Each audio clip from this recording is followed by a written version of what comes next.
s'échappe.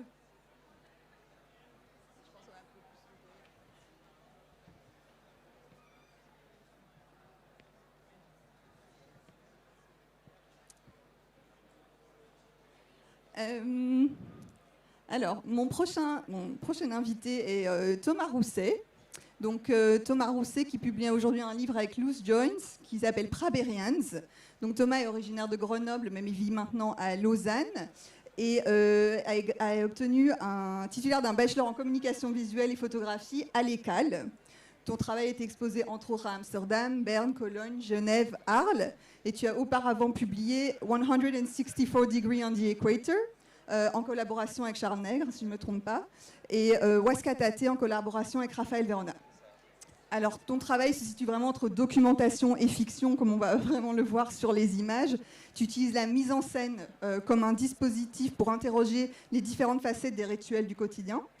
C'est un dispositif qui est vraiment, vraiment très présent dans cet ouvrage qui est hautement surréaliste, on peut quand même utiliser ce mot, dont nous allons discuter maintenant, Praberians, qui vient vraiment, tu viens de me le dire, de sortir il y a 5 jours.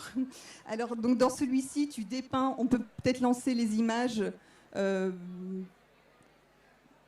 pour qu'on ait, voilà, effectivement. Donc, tu dépeins la vie et le quotidien d'une communauté rurale, Prabère, qu'on comprend fictive au fil des images.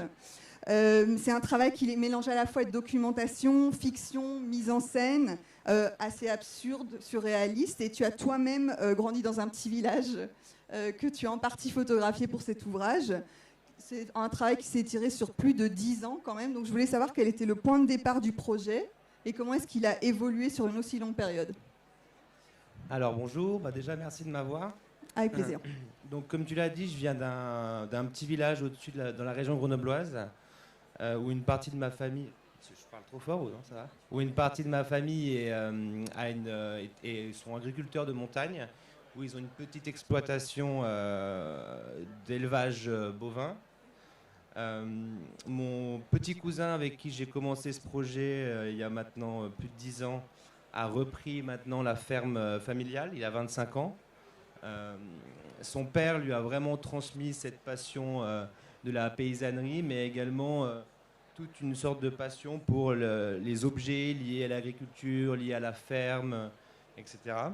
Et il s'est mis depuis assez jeune à accumuler, à chiner toutes sortes d'objets liés à l'agriculture, liés à la ferme, liés à l'automobile, etc., qu'il pouvait trouver par exemple notamment dans des granges ou des fermes abandonnées avec l'accord des propriétaires. Mais donc il a vraiment accumulé un nombre impressionnant d'outils, d'accessoires comme ça, avec dans l'idée vraiment de les réutiliser, de leur donner une seconde vie, à la fois une vie utilitaire, ça veut dire par exemple il a récupéré des carcasses de voitures qu'il voulait retaper afin de pouvoir les utiliser, mais il y avait aussi d'autres objets qu'il avait envie plutôt d'exposer, parce qu'il avait un peu une sorte de rêve un peu de monter un jour une sorte de musée dans une des granges de la ferme et de faire profiter un peu à tout le monde de tous ces ustensiles et accessoires qui étaient présents.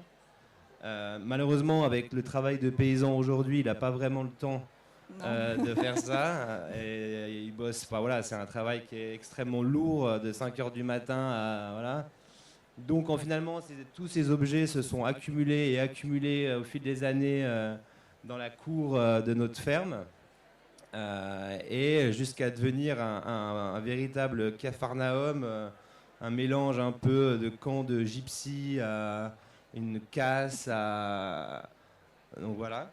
Et donc en fait, moi j'ai commencé ce travail avec ça, et c'est ça qui m'a donné l'envie de créer finalement en réutilisant ce qu'il avait déjà mis, mes propres objets, mes propres accessoires, mes propres décors, en détournant les choses qui étaient déjà présentes là-bas. Tout ce qui a été fait pour ce projet, tout a été fait dans la ferme. Enfin, la plupart des images ont été faites dans la ferme, et la plupart des images ont été faites dans un périmètre qui est quand même très restreint. C'est vraiment comme un décor de théâtre où d'un coup, j'avais comme mon petit décor avec mon atelier à côté, et tout était construit avec lui sur le moment. Voilà. Le livre est construit d'une manière assez intéressante, surtout parce que la première fois que j'ai vu les images, donc l'editing tel qu'il est actuellement. Je pensais que c'était un travail vraiment de documentation, un travail documentaire, puisque ça commence, ça évolue graduellement, et on va dans une sorte de mise en scène quasiment cinématographique, puisque vraiment on part dans des mises en scène qui deviennent de plus en plus étranges ou un peu absurdes. Je voulais savoir que c'est quelque chose que que c'est une volonté de ta part de le construire avec Loose Jones de cette manière-là. En fait, en vrai, c'est pas du tout documentaire. Mais en fait, j'avais cette envie de faire de la mise en scène, mais qu'il y ait une part de réalité, qu'il y ait une part de doute, et que les gens, en regardant justement ce projet, se disent est-ce que c'est vrai, est-ce que les gens vivent comme ça, est-ce que ces voitures existent, est-ce que ces accessoires existent, etc. Donc il y a vraiment une réelle envie de créer une ambiguïté avec ça. Après, la plupart des images, à part des images très naturelles de fleurs ou de choses comme ça, sont des images qui sont documentaires, mais la plupart sont vraiment construites, même les intérieurs, les décors. C'est des intérieurs qui ont été vraiment construits de toutes parts. Par exemple, c'était une grange qui était abandonnée et j'ai amené les matelas, les accessoires à mettre au mur, une génératrice avec la lumière. Enfin, j'ai vraiment pris ça comme un décor de cinéma. Mais après, avec cette envie justement de créer le doute, c'était une des choses les plus importantes pour moi. Il y a un peu cette idée de ce terme du réalisme magique où, en fait, dans la réalité, il y a juste des petites parts d'absurde et de fiction qui viennent un peu titiller et te dire attends, est-ce que c'est vraiment comme ça ou pas? Voilà. Mais sur les premières pages, ça se ressent moins, c'est pour ça. Voilà, mais c'est marrant parce que quand on a construit le livre, on l'a construit aussi comme ça, des images qui sont un peu plus documentaires, enfin qui paraissent beaucoup plus documentaires. Et après, ça passe à la mise en scène et ça finit par quelque chose d'un peu plus même psychédélique. Complètement. Et je voulais justement, les mises en scène sont très élaborées et tu as travaillé effectivement avec des gens que tu connais. Comment ça s'est passé? Comment est-ce que tu les as convaincus de travailler avec toi? Au début, c'était... En fait, j'ai vraiment beaucoup fait avec mon petit cousin, qui, lui, quand j'ai commencé ce projet, était adolescent, voire même préadolescent. Et pour lui, c'était un jeu, donc c'était plutôt sympa. Après, pour les autres personnes du village, clairement, au début, c'était un petit peu... c'est quand même très terre-à-terre, le monde de la paysannerie. Donc, d'un coup, ils n'ont pas forcément compris tout de suite la chose, mais au fur et à mesure des années, je suis devenu comme un peu ce gars dans le village qui est là et on fait plus attention, tu vois ce que je veux dire? Donc en fait, je passe, je fais mes photos, ils sont là. Oh, ok, c'est lui. Et puis en fait, ça s'est pris au truc et maintenant ils sont contents, ils n'ont pas encore vu le livre. Et il y a plein d'images dans le livre justement qu'ils n'ont pas pu voir, donc c'est aussi une manière de leur, de leur rendre un peu hommage et qu'ils puissent le voir après. Oui, il y a aussi beaucoup d'objets comme celui qu'on voit ici, donc qui sont mis en scène. C'est des objets que tu crées toi-même. Je voulais savoir, en fait, il y en a énormément dans ta pratique, pas seulement dans le livre. Tu crées beaucoup d'objets. D'où est-ce que ça sort?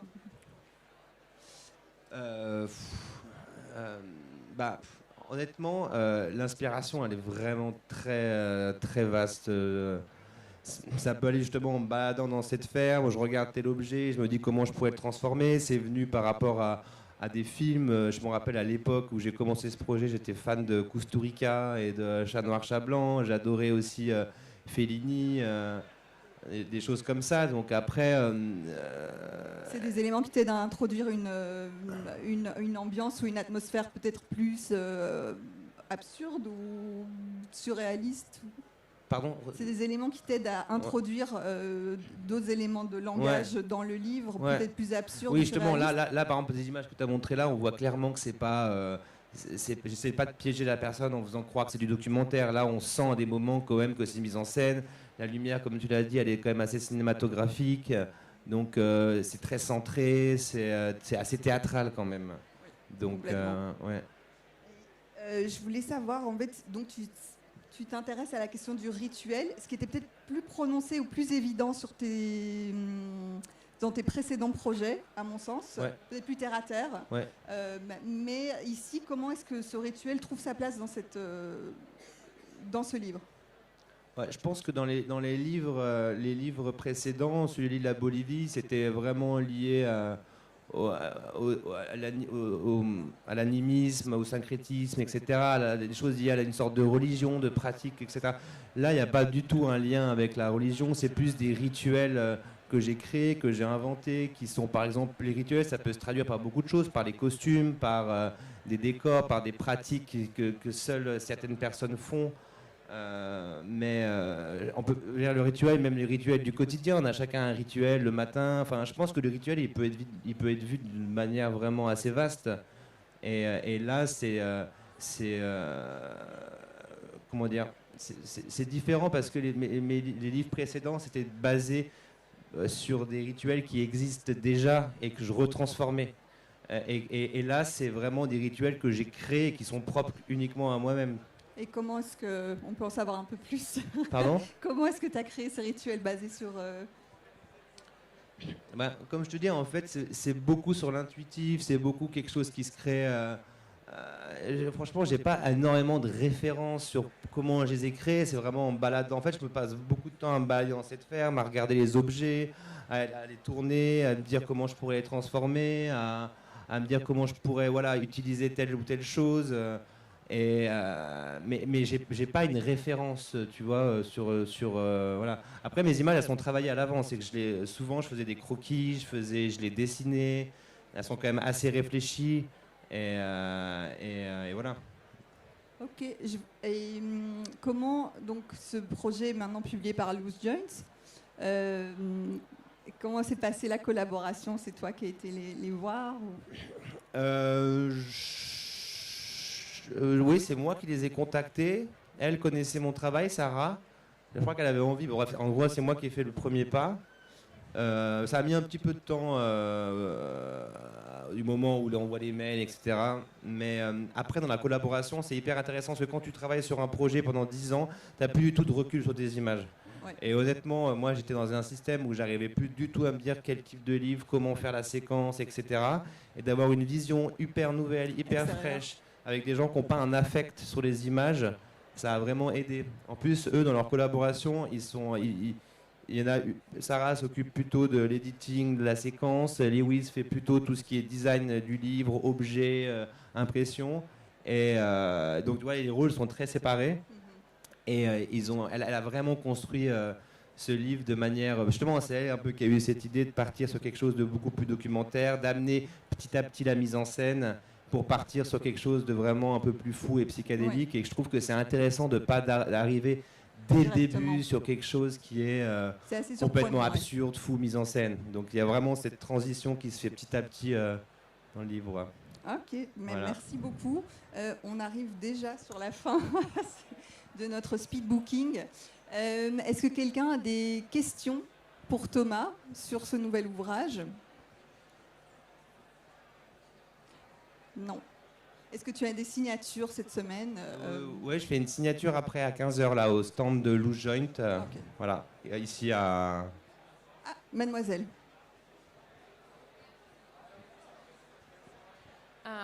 Bonjour. J'ai une question. Des objets que tu utilises dans les images, sont uniquement objets ou est-ce qu'il y a des significants pour chaque objet? Des objets que vous utilisez dans les images, c'est uniquement objet ou chaque élément, il y a un significat? Oui. Je pense pas qu'il y ait une signification sur les objets. Après, c'est quand même beaucoup des objets qui sont liés au monde agricole, qui sont liés à la ferme, même à l'automobile et ces choses-là. Mais après, il n'y a pas une signification forte à ces objets. C'est vraiment des objets qui m'entouraient, en fait. J'ai vraiment pris ce qui était à côté de moi, à portée de main. J'ai rien amené. Donc, c'est vraiment utiliser ce que je trouvais autour de moi. Donc, voilà. Mais merci. Donc, tu as une signature à 15h avec Loose Joints. Merci bien.